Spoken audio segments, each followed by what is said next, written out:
Work energy and power में हम लोग अभी तक कुछ बेसिक्स डिस्कस कर चुके हैं। क्या क्या हमने डिस्कस किया? हमने पहली चीज ये डिस्कस की, व्हाट इज वर्क डन क्या होता है, ठीक है। और वर्क डन किन सिचुएशंस में पॉजिटिव हो सकता है, किन सिचुएशंस में जीरो होगा और किन सिचुएशंस में नेगेटिव होगा, ये चीजें भी हमने डिस्कस की थी। देन उसके बाद हमने डिस्कस किया था energy. Energy is the ability to do work we require energy. Energy होगी तो हम वर्क कर पाएंगे, अगर एनर्जी नहीं हुई तो हम वर्क नहीं कर पाएंगे। हमारे पास बहुत सारी different forms of energies available है। और आपने एक law of conservation of energy भी पढ़ा है, law of conservation of energy, law of conservation of energy. ये कहता है energy can neither be created nor be destroyed, it can be converted from one form to other. ये चीज कहता है law of conservation of energy. तो बेटा law of conservation of energy आप पहले से पढ़ते आ रहे थे, law of conservation of mass भी पढ़ा आपने, केमिस्ट्री में भी पढ़ा। तो ये बिल्कुल सही है, एनर्जी कंजर्व्ड है, एनर्जी ना तो क्रिएट होती है ना तो डिस्ट्रॉय होती है, ये एक लिमिट तक सही है। लेकिन उसके बाद एल्बर्ट आइंस्टाइन ने हमें एक रिलेशन दिया, वो रिलेशन है E is equal to m c square, mass energy equivalence, E is equal to m c square, ठीक है। ये रिलेशन हमें दिया एल्बर्ट आइंस्टाइन ने, इस रिलेशन का नाम है मास एनर्जी इक्विवेलेंस।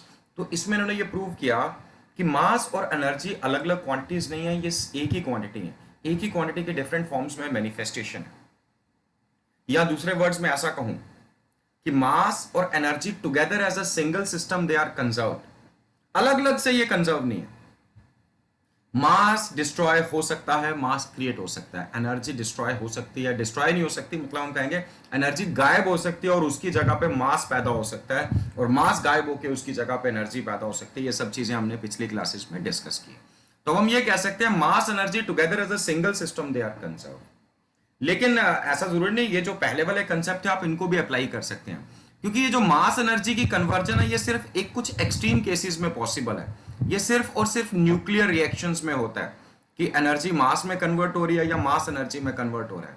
लेकिन डे टू डे लाइफ में न्यूक्लियर रिएक्शंस इतनी कॉमन नहीं है, तो न्यूक्लियर रिएक्शंस को छोड़ दें तो बाकी सभी जगहों पे आप कह सकते हैं एनर्जी अलग से कंजर्व्ड है और मास अलग से कंजर्व्ड है। अब इसी में हमने डिस्कस किया काइनेटिक एनर्जी। काइनेटिक एनर्जी की एक्सप्रेशन प्रूव की हमने, half m v square. Calculus method को भी यूज किया और उसके बिना भी मैंने आपको प्रूव करके ये दिखाया था, बेसिक्स को यूज करके। फिर उसके बाद हमने पढ़ी work energy theorem, work energy theorem. तो वर्क एनर्जी थ्योरम क्या कहती है? Work done on a body always appear in the form of change in its kinetic energy, delta के, यहाँ आप इसको चाहें तो लिख सकते हैं K final minus K initial, change in kinetic energy, या फिर आप लिख सकते हैं half m times v square minus u square. So work done is always equal to change in kinetic energy, और इसको भी हमने प्रूव करके भी देखा था, ठीक है। तो यहां तक का पार्ट हम कर चुके हैं। इसके आगे अभी हम डिस्कस करने जा रहे हैं बेटा पोटेंशियल एनर्जी, कि व्हाट इज पोटेंशियल एनर्जी, ये पोटेंशियल एनर्जी क्या होती है। सो क्या आप में से कोई बता सकता है मुझे व्हाट इज पोटेंशियल एनर्जी? पहले भी पढ़ा होगा। Sir, by virtue of shape, size, position, and configuration. Yes exactly, energy कोई भी हो, energy is basically the ability to do work. अब अगर बॉडी के अंदर कोई एबिलिटी है काम करने की, किसकी वजह से? उसकी पोजीशन की वजह से, कि उसको ऐसी पोजीशन पे रखा है कि उसके पास एबिलिटी टू डू वर्क है, that ability to do work is called as potential energy.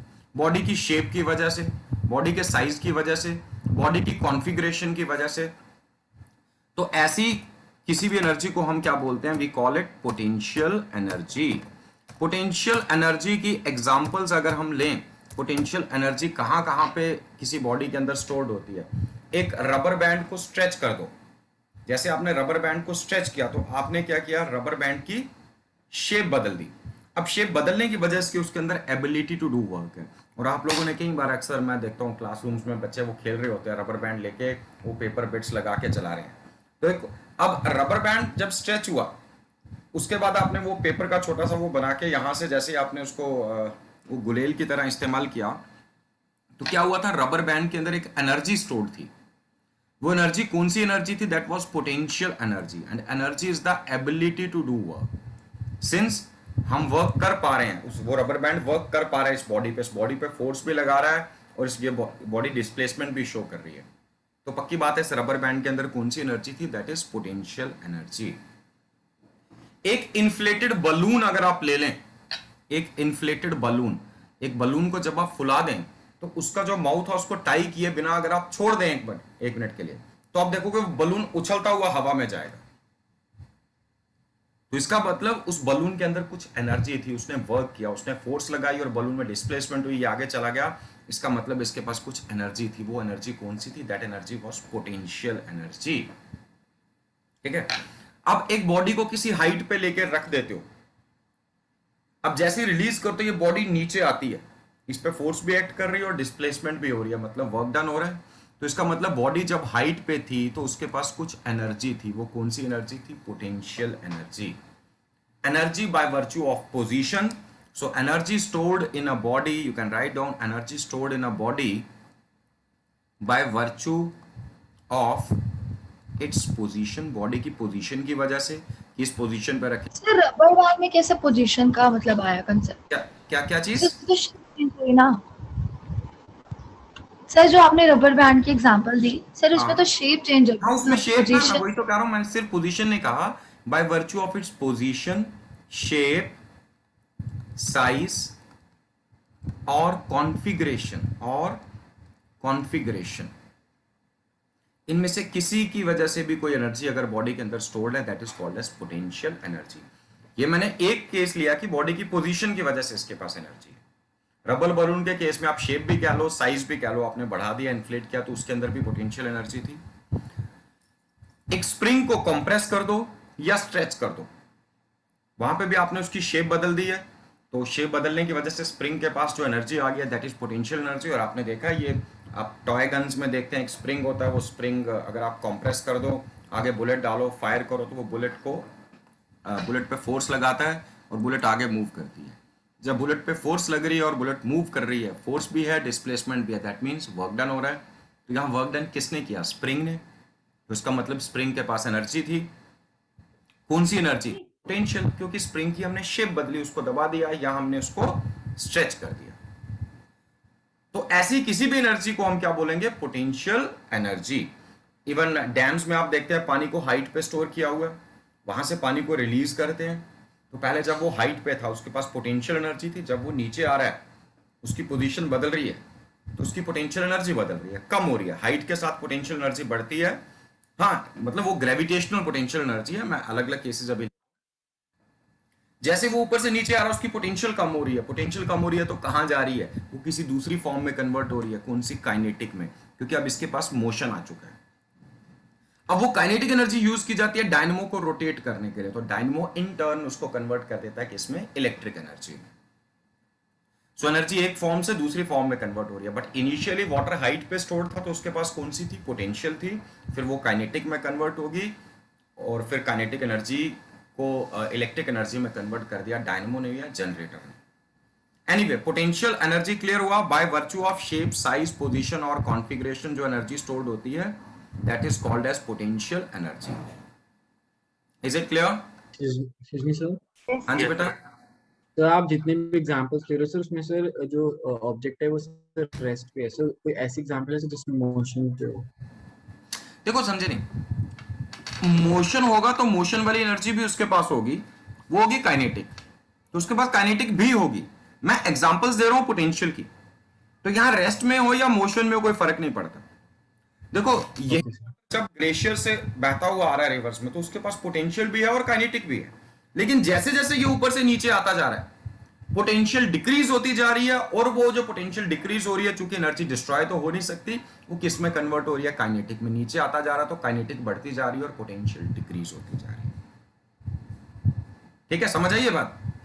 Yes sir, yes. अब ये जो मैंने एग्जांपल ली थी रबर, या क्या कहते हैं उसको, कैटापल्ट, क्या कहते हैं, गुलेल जो है, जैसे मान लीजिए यहां पर आपने एक रबर बैंड लगाया और आप इस रबर बैंड को स्ट्रेच कर रहे हैं, आपने यहाँ पे एक ऑब्जेक्ट रखा, जैसे आपने रिलीज किया तो ये इस डायरेक्शन में फ्लाई करता हुआ गया ये ऑब्जेक्ट। अब जब ये यहाँ पे था पूरा स्ट्रेच करके आपने रखा, तो इसके पास सिर्फ और सिर्फ पोटेंशियल एनर्जी है, लेकिन जब आपने रिलीज किया तो ये बीच में यहां पहुंचा, फिर धीरे धीरे यहां पहुंचा, फिर यहां पहुंचा। तो जब तक ये बीच में आ रहा है, अब इसकी एनर्जी का कुछ फ्रैक्शन काइनेटिक में कन्वर्ट हो चुका है और कुछ फ्रैक्शन जो है वो अभी तक पोटेंशियल की फॉर्म में ही अवेलेबल है। हाँ, जो शेप में डिस्टॉर्शन थी वो कम होती जा रही है, तो इसका मतलब पोटेंशियल एनर्जी भी कम होती जा रही है, और वो किस में कन्वर्ट होती जा रही है? काइनेटिक में। ठीक है, तो यहां पे मोशन भी हो सकता है बेटा, मोशन में भी हो सकती है बॉडी, मोशन है तो काइनेटिक भी है, लेकिन हम बात कर रहे हैं अभी पोटेंशियल की। समझ आया? यस और नो? यस।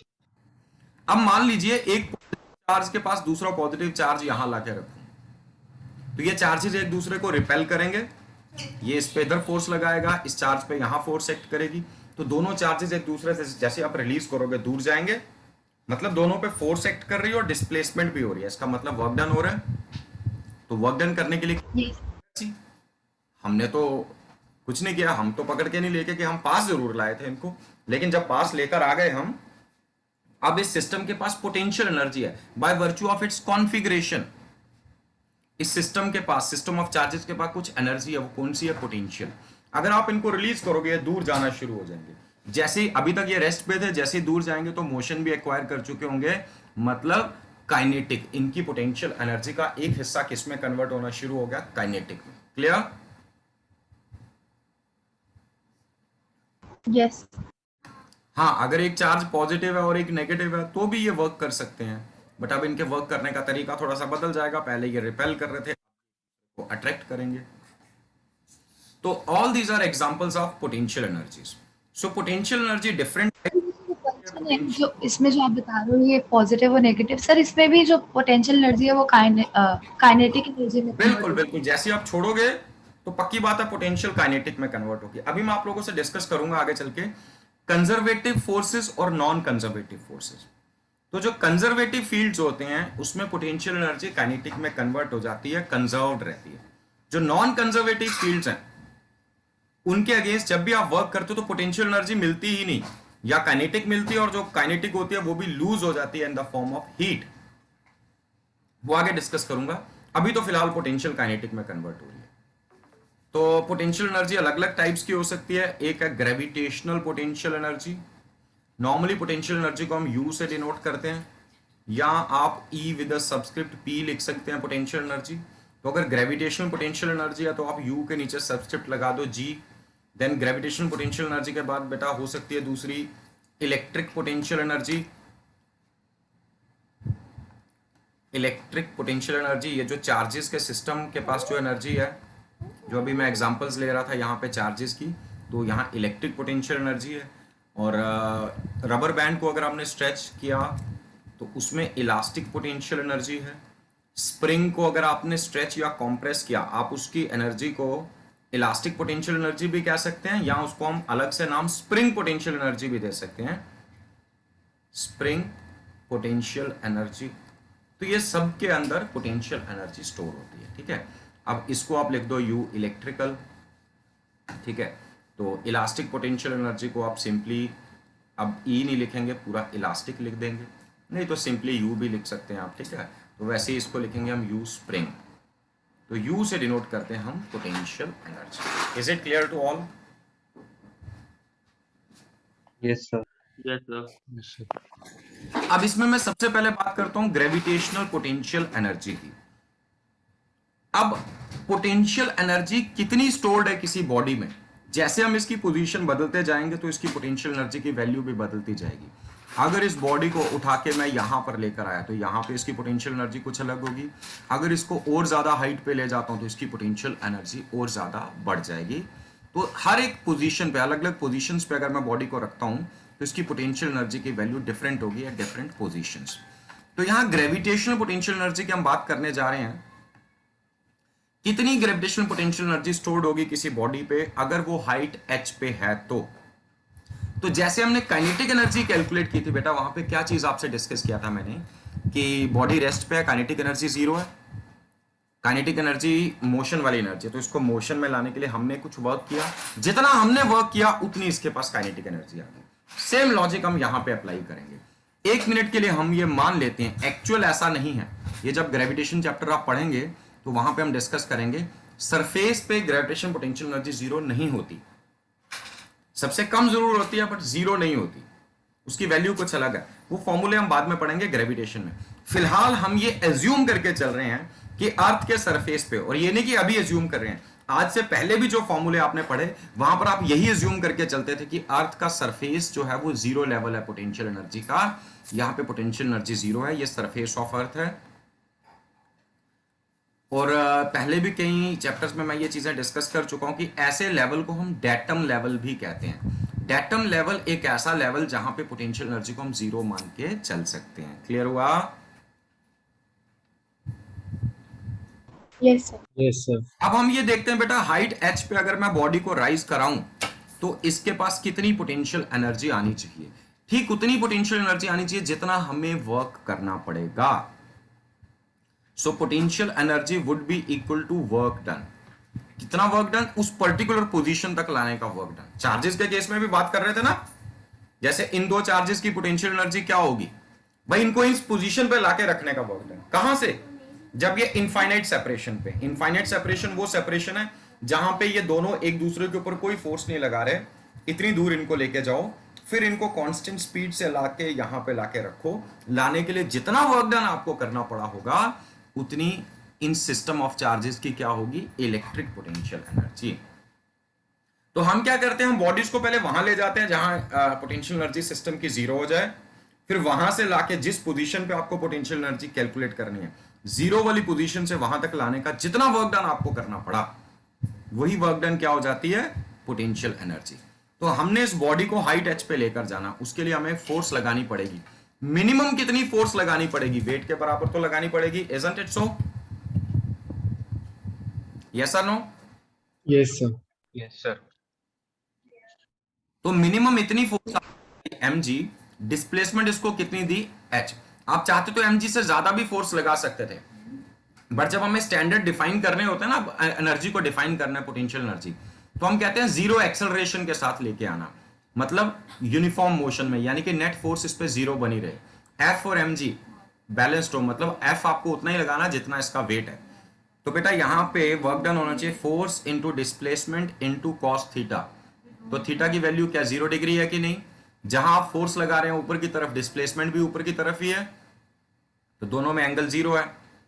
अच्छा, F की वैल्यू क्या है? mg, और ये h, और cos 0 तो 1 ही होता है। तो ग्रेविटेशनल पोटेंशियल एनर्जी का फॉर्मूला हमारे पास क्या आ गया? It comes out to be mgh। और आप ऑलरेडी ये फॉर्मूला यूज करते आए हैं, isn't it so? Yes sir. Yes sir. हाँ, रिमेंबर वन थिंग, एक्चुअली ये ग्रेविटेशनल पोटेंशियल एनर्जी का फॉर्मूला नहीं है, ये basically change in gravitational potential energy का फॉर्मूला है कि यहां से लेके इस पोजीशन से लेके अगर मैं बॉडी को यहां तक लेकर आ जाऊं तो इसकी ग्रेविटेशनल पोटेंशियल एनर्जी में कितनी चेंज आई? mgh, पॉजिटिव चेंज आई, मतलब एनर्जी बढ़ गई mgh। सरफेस पे भी कुछ थी, यहां पर आके mgh बढ़ गई। लेकिन फिलहाल अभी आपने वो लॉजिक नहीं लगाना है, अभी आपने यही मानना है कि सरफेस पे जीरो है, तो यहां mgh बढ़ गए, तो यहां एक्चुअल पोटेंशियल एनर्जी इस पोजीशन पे कितनी होगी बॉडी की? That is just mgh। अच्छे से क्लियर हुआ बेटा? Yes sir. Okay. Yes, sir. अब इलेक्ट्रिक पोटेंशियल एनर्जी के लिए फॉर्मूले हम अभी नहीं डिराइव करेंगे। वैसे शॉर्टकट में आपको बता देता हूं ये, लेकिन क्लास 12th में आएगा, ये सिलेबस में आपका क्लास 12th के सिलेबस में है। मान लीजिए कोई दो चार्जेस है, इनके बीच की सेपरेशन है r, ये चार्ज है q1 और ये चार्ज है q2। तो इस सिस्टम ऑफ चार्जेस की जो इलेक्ट्रिक पोटेंशियल एनर्जी होगी U इलेक्ट्रिक, उसकी वैल्यू क्या होगी? K is electrostatic constant into Q1 into Q2 upon R। ये सिस्टम की इलेक्ट्रिक पोटेंशियल एनर्जी के लिए फॉर्मूला है दो चार्जेस के सिस्टम की। हाँ, चार्जेस का साइन अगर नेगेटिव है तो नेगेटिव साइन लगाना जरूर है इस फॉर्मूले में, समझ आई ये बात? यस। ठीक है, ये अभी फिलहाल आपके सिलेबस में नहीं है, ये आप आगे चल के पढ़ेंगे और क्लास 12th में। तीसरा आ गया स्प्रिंग की पोटेंशियल एनर्जी। किसी भी केस में पोटेंशियल एनर्जी डिटरमिन करनी है तो आपको डिटरमिन करना वर्क डन। तो स्प्रिंग के केस में पोटेंशियल एनर्जी के लिए फॉर्मूला अभी हम डिराइव करने जा रहे हैं कि एक स्ट्रेच्ड या कॉम्प्रेस्ड स्प्रिंग के अंदर कितनी पोटेंशियल एनर्जी होगी। So let's imagine a spring, suppose we have a spring, ये स्प्रिंग यहां पे इक्विलिब्रियम पोजीशन में, ठीक है। हर एक स्प्रिंग की अपनी पहचान होती है, स्प्रिंग का स्प्रिंग कांस्टेंट डिस्कस किया था ये हमने पिछले चैप्टर में। Yes sir. Yes, spring sir. Constant क्या होता है, it is minus F upon x. Minus F upon x, F हो गया रीस्टोरिंग फोर्स और एक्स हो गया displacement. It is restoring force per unit displacement, it is restoring force per unit displacement. क्योंकि spring को स्ट्रेच करो या compress करो, दोनों ही केसेस में ये अपनी ओरिजिनल पोजीशन को रीस्टोर करने की कोशिश करता है। तो रीस्टोर करने के लिए जो रीस्टोरिंग फोर्स लगाता है that is directly proportional to displacement. मतलब 1 सेंटीमीटर स्ट्रेच किया तो रीस्टोरिंग फोर्स कुछ एक्ट करेगी, अगर आपने 2 सेंटीमीटर स्ट्रेच कर दिया तो रीस्टोरिंग फोर्स भी डबल हो जाएगी। तो के जो होता है वो है restoring force per unit displacement. इसकी एसआई यूनिट होती है न्यूटन पर मीटर, और सीजीएस यूनिट में आप इसको डाइन पर सेंटीमीटर भी लिख सकते हैं। तो ये स्प्रिंग कांस्टेंट की यूनिट्स होती हैं। तो चलिए जरा देखते हैं। अब मान लीजिए मैं स्प्रिंग को स्ट्रेच करना शुरू करता हूं, तो मैंने इस स्प्रिंग को कुछ इस तरह से स्ट्रेच किया, यहां तक लेकर आ गया। तो मैंने कितने डिस्टेंस से इसको स्ट्रेच किया, x। मैंने इसको डिस्प्लेसमेंट कितनी दी, x। अब इस स्प्रिंग के ऊपर बेटा जी एक रीस्टोरिंग फोर्स एक्ट कर रही होगी। ये माइनस साइन यही इंडिकेट कर रहा था कि ये फोर्स जो है वो डिस्प्लेसमेंट के ऑपोजिट डायरेक्टेड है, दिस इज रीस्टोरिंग फोर्स। तो यहां पर इस पे एक रीस्टोरिंग फोर्स एक्ट करेगी। तो इस पोजीशन पे इस पे जो रीस्टोरिंग फोर्स है वो किसके इक्वल होगी, न्यूमेरिकली, माइनस साइन को छोड़ दो, न्यूमेरिकली ये k इंटू एक्स होगी। कितनी होगी, k इंटू एक्स। ये भी क्लियर है। Yes, sir. अब हमारा टारगेट है कैलकुलेट करना पोटेंशियल एनर्जी। तो बेटा है ये भी इलास्टिक पोटेंशियल एनर्जी, आप इसको स्प्रिंग पोटेंशियल एनर्जी भी कह सकते हैं, इलास्टिक भी कह सकते हैं। तो पोटेंशियल एनर्जी डिटरमिन कैसे की जा सकती है भाई, कितना वर्क डन करना पड़ा इसकी शेप बदलने में, हमें इसको इस पोजीशन तक लाने के लिए कितना हमें वर्क डन करना पड़ा। कहां से, जहां पे इसकी पोटेंशियल एनर्जी 0 थी। तो यहां पर इसकी पोटेंशियल एनर्जी 0 थी, यहां से यहां तक स्ट्रेच करने में हमें कितना वर्क करना पड़ा। तो बेटा यहां 2 तरीके से हम वर्क डन कैलकुलेट कर सकते हैं। देखो यहां फोर्स वेरिएबल थी ना, जब मैंने इसको थोड़ा सा स्ट्रेच किया होगा तो रीस्टोरिंग फोर्स अलग होगी, थोड़ा और स्ट्रेच कर दिया तो रीस्टोरिंग फोर्स बढ़ गई, थोड़ा और स्ट्रेच कर दिया तो रीस्टोरिंग फोर्स बढ़ गई। ये तो वेरिएबल फोर्स है, तो हमने वर्क जो किया वो वेरिएबल फोर्स के अगेंस्ट किया है। तो अगर फोर्स वेरिएबल हो तो या तो आप एवरेज फोर्स ले लो, F average into displacement, average force into displacement, या फिर आप इंटीग्रेशन यूज करेंगे, या तो ये या फिर आप इंटीग्रेशन यूज करेंगे। अच्छा, एवरेज फोर्स इनिशियली यहां पे रीस्टोरिंग फोर्स कितनी थी, 0, यस और नो। रीस्टोरिंग फोर्स कितनी थी, 0। Yes, sir. और यहां तक आते कितनी होगी, एफ। चूंकि जो रीस्टोरिंग फोर्स है वो डायरेक्टली प्रोपोर्शनल टू डिस्प्लेसमेंट है, कांस्टेंट रेट पे बढ़ रही है। जैसे जैसे आप एक्स बढ़ा रहे हो कांस्टेंट रेट पे। तो मैंने आपको यूनिफॉर्मली एक्सेलरेटेड मोशन में भी बताया था, कभी आपको वी एवरेज चाहिए हो, अगर एक्सेलरेशन यूनिफॉर्म है तो आप initial velocity plus final upon 2 कर सकते हो, लेकिन ये तभी करना जब कांस्टेंट रेट पे कोई क्वांटिटी वेरी कर रही है। तो यहां फोर्स कांस्टेंट रेट पे वेरी कर रही है, शुरुआत में 0 थी, फाइनल वैल्यू कितनी होगी, एफ। तो मैं इसको लिख सकता हूं 0 plus F upon 2 into x, isn't it so. Yes. Yes. F की वैल्यू क्या है, के एक्स अपॉन 2 इंटू एक्स। तो इसका मतलब ये हो गया potential energy stored in a stretch spring के लिए फॉर्मूला आ गया हाफ के इंटू एक्स का square, half K x square.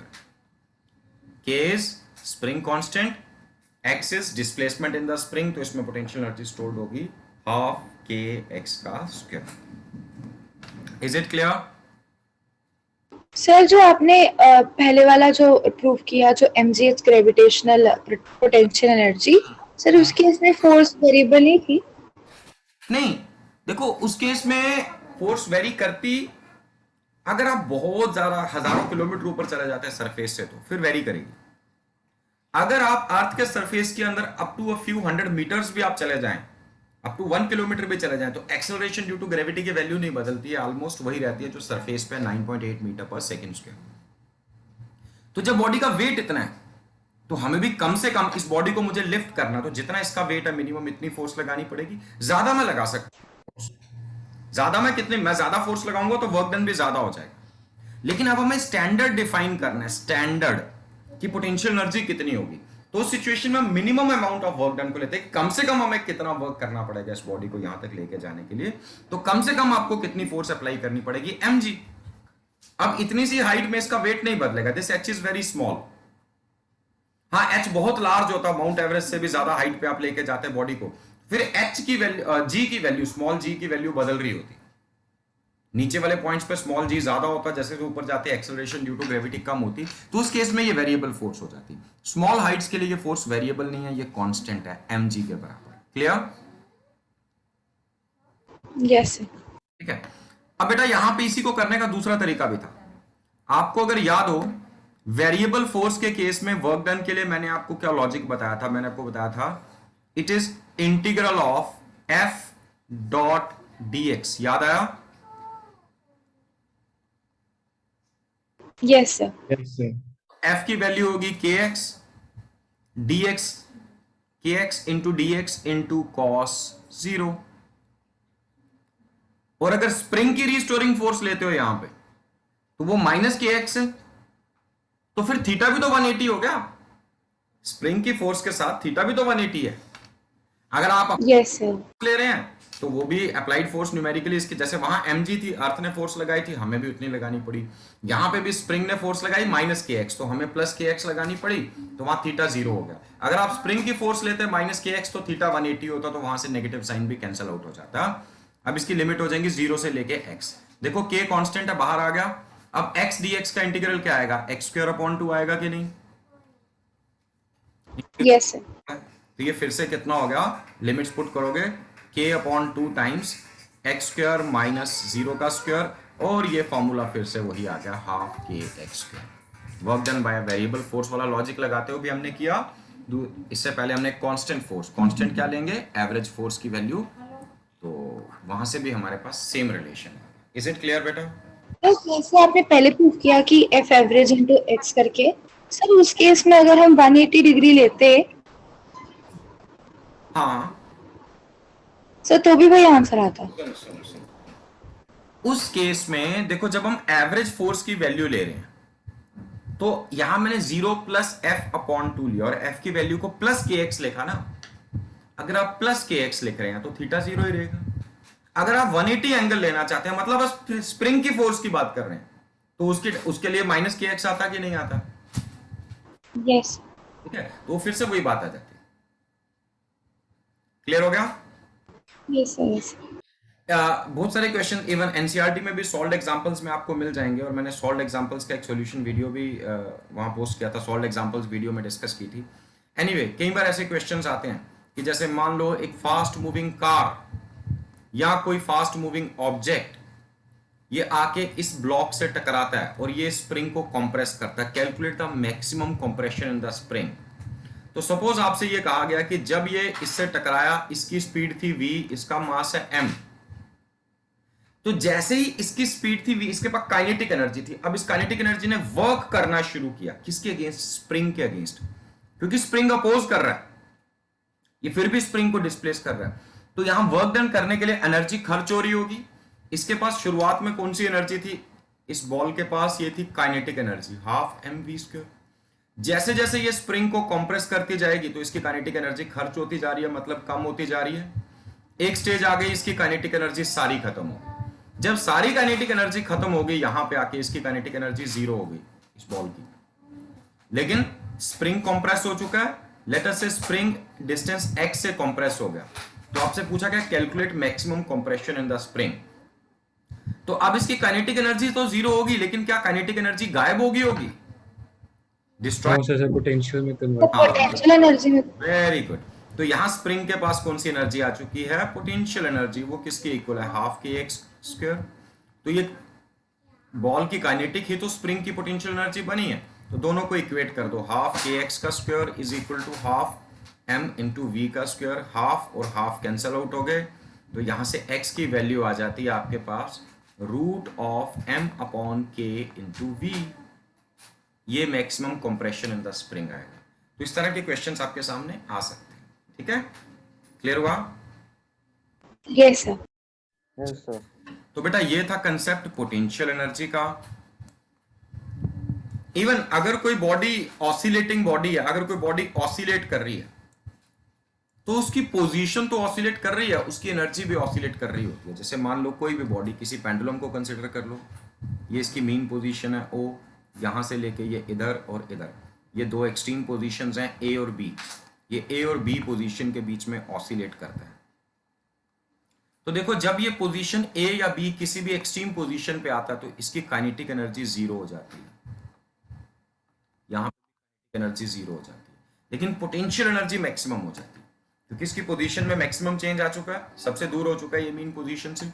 जब ये वापस मीन इसमें सर, हाँ जी सर जो आप इससे लास्ट फॉर्मूला वापस डिराइव किया सर, जो आपने कंप्रेस्ड स्ट्रिंग का निकाला, हाँ हाँ सर ये कैसे किया, एक बार वापस बता दो। देखो शुरुआत में हमने क्या देखा, बॉल के पास थी कुछ काइनेटिक एनर्जी, बॉल या कोई भी बॉडी या कार ये काइनेटिक एनर्जी के साथ आई, और थोड़ी देर के बाद हमने देखा ये रेस्ट पे आ गई, स्प्रिंग को थोड़ा सा इसने कंप्रेस किया, तो मतलब इसकी काइनेटिक एनर्जी गायब होगी, इसकी काइनेटिक एनर्जी जीरो होगी। Energy is the ability to do work, तो ये एनर्जी खर्च होगी वर्क डन करने के लिए, किसके अगेंस्ट, स्प्रिंग के अगेंस्ट। तो जब स्प्रिंग के अगेंस्ट वर्क किया, स्प्रिंग पे हमने वर्क किया, तो स्प्रिंग की पोटेंशियल एनर्जी बढ़ गई होगी। तो स्प्रिंग में फाइनली जो पोटेंशियल एनर्जी आई, जब कार की या बॉल की काइनेटिक एनर्जी जीरो होगी तो यही काइनेटिक पोटेंशियल में कन्वर्ट हुई होगी। तो हमने यही लॉजिक यूज किया, half K x square is equal to half m v square. बस इसको सॉल्व किया, पहले के को इस साइड ले आए, एम अपॉन के इंटू वी स्क्वायर, ये एक्स स्क्वायर होगा, बाद में रूट ले लिया तो ये फॉर्मूला आ गया। सर मतलब सर यू यहाँ पे सर उसकी पोटेंशियल एनर्जी है, हाँ स्प्रिंग की सर जो आपने पोटेंशियल, सर्कल किया हुआ। बिल्कुल बिल्कुल। तो जो ओके इनिशियल सर, बॉडी के पास काइनेटिक थी, थोड़ी देर के बाद ये ठीक वैसा ही है जैसे आप एक बॉडी को ऊपर थ्रो करते हो तो आप इसको काइनेटिक एनर्जी इंपार्ट करके भेजते हो, लेकिन अब इसको ग्रेविटी के अगेंस्ट वर्क करना पड़ रहा है तो इसकी काइनेटिक एनर्जी कम हो रही है, एनर्जी खर्च हो रही है in doing work. Highest point पे जब ये पहुंचेगी तो इसकी सारी काइनेटिक एनर्जी खत्म हो चुकी होगी, वो काइनेटिक एनर्जी सारी की सारी ग्रेविटेशनल पोटेंशियल एनर्जी में कन्वर्ट हो चुकी है। और हम ये लॉजिक यूज करते भी हैं, हाइट एच से बॉडी को ड्रॉप करो या नीचे से बॉडी को ऊपर की ओर प्रोजेक्ट करो। अगर ये हाइट एच है तो यहां से अगर आपने बॉडी को वेलोसिटी वी से आपने प्रोजेक्ट किया तो यहां पे आके इसकी वेलोसिटी जीरो होगी। तो शुरुआत में इसके पास पोटेंशियल एनर्जी जीरो थी, ग्राउंड पे थी ये बॉडी, और काइनेटिक कितनी थी, हाफ एम वी स्क्वायर। जब फाइनली यहां पहुंची तो काइनेटिक जीरो होगी और पोटेंशियल कितनी होगी, एम जी एच। अब आप कंजर्वेशन ऑफ एनर्जी को अप्लाई करो, this energy should be equal to this energy, half m v square is equal to m g h करो तो आपको एच की वैल्यू भी मिल सकती है, वी स्क्वायर अपॉन 2। ठीक है, क्लियर हुआ। Yes sir. अगर कोई ऑसिलेटिंग बॉडी लेते हैं तो जब वो मीन पोजीशन पे होती है, उसकी पोजीशन, मीन पोजीशन मतलब इक्विलिब्रियम पोजीशन, वहां वो इक्विलिब्रियम में नेट फोर्स जीरो है तो वहां उसकी पोटेंशियल एनर्जी मिनिमम होती है। जब वो एक्सट्रीम पोजीशंस पे चली जाती है तो पोटेंशियल हाईएस्ट हो जाती है। लेकिन एक्सट्रीम पोजीशन पे जाके डायरेक्शन रिवर्स करने से पहले बॉडी मोमेंटरली रेस्ट पे आती है, मतलब वहां काइनेटिक जीरो हो जाएगी एक्सट्रीम पोजीशन पे, तो मीन पोजीशन पे जो काइनेटिक है वो मैक्सिमम होगी। एक्सट्रीम पोजीशन पे पोटेंशियल एनर्जी मैक्सिमम होगी और मीन पे काइनेटिक मैक्सिमम होगी। क्लियर हुआ। Yes sir. हाँ, इन बिटवीन यहाँ टोटल एनर्जी कांस्टेंट बनी रहती है। खैर ये एसएचएम वाला हमारा लास्ट यूनिट है, लेकिन ये छोटा सा पार्ट आप इसमें याद रख सकते हैं। इसमें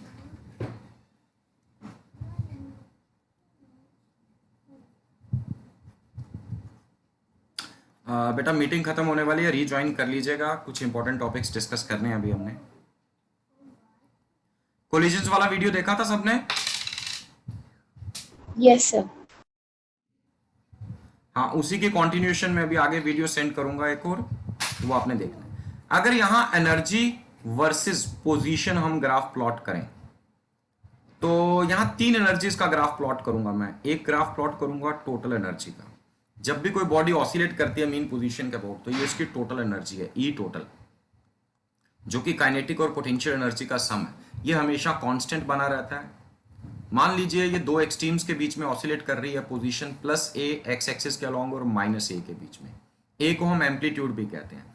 तो बेटा यहां पे ये जो ग्राफ होगा ये होगा काइनेटिक एनर्जी का ग्राफ। एक्सट्रीम पोजीशंस पे जीरो हो जाएगी और मीन पे मैक्सिमम हो जाएगी, और ये रहा पोटेंशियल एनर्जी का ग्राफ। ये मीन पोजीशन पे 0 और एक्सट्रीम पे मैक्सिमम होगी।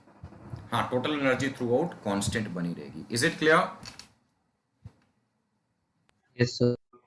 चलिए अब रीज्वाइन करना पड़ेगा आपको मीटिंग, तो फिर अगला पार्ट में डिस्कस करता हूँ। यहाँ पे एक चीज और है बेटा, पोटेंशियल एनर्जी नेगेटिव होने का मतलब होता है bound system attractive forces are operating, और पोटेंशियल एनर्जी पॉजिटिव होने का मतलब होता है repulsive forces are operating, repulsion. अगर किसी भी सिस्टम की पोटेंशियल एनर्जी नेगेटिव आती है तो वहां अट्रैक्टिव फोर्सेस ऑपरेट कर रही हैं, अगर पोटेंशियल एनर्जी पॉजिटिव आती है तो वहां रिपल्सिव फोर्सेस ऑपरेट कर रही हैं। आप चाहें तो